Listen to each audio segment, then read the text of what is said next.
Bonjour à tous, bienvenue sur la chaîne de Cosmo Chat. On se retrouve pour une nouvelle chronique et on va parler laser aujourd'hui.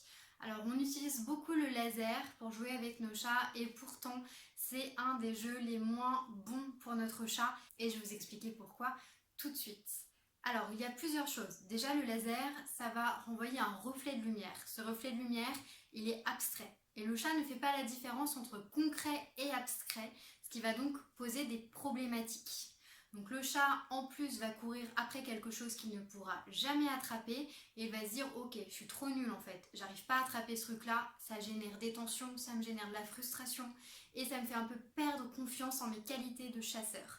Donc le laser c'est quelque chose qui est à bannir pour la plupart des chats. Je vous conseille plutôt de jouer avec une canne à pêche que le chat puisse attraper et se défouler dessus et qu'il puisse se dire aussi eh bien je suis un bon chasseur parce que j'arrive parfois à attraper la canne à pêche. Alors je sais que pour beaucoup c'est aussi une sorte de gain de temps, c'est-à-dire que je suis en train de faire autre chose et je peux jouer avec mon chat en même temps puisque je balance le laser un petit peu dans la pièce comme ça et puis je regarde la télé ou je fais autre chose à côté.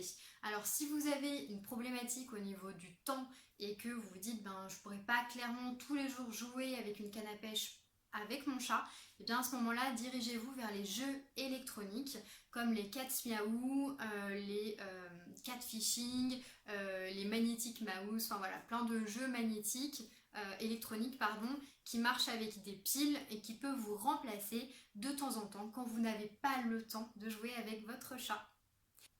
On va aller voir, je vais vous montrer justement à quel point ça peut être perturbant pour le chat d'essayer d'attraper ce laser et puis de ne pas arriver à l'attraper et de ne pas comprendre que c'est quelque chose d'abstrait. On va aller voir ça avec Hugo tout de suite.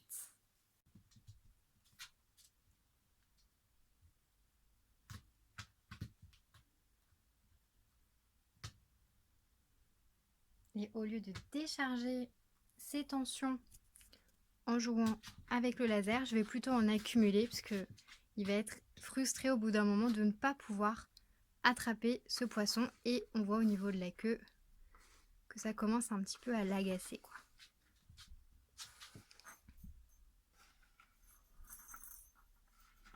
Et nous on se retrouve très prochainement pour une nouvelle vidéo chat avec Cosmo Chat.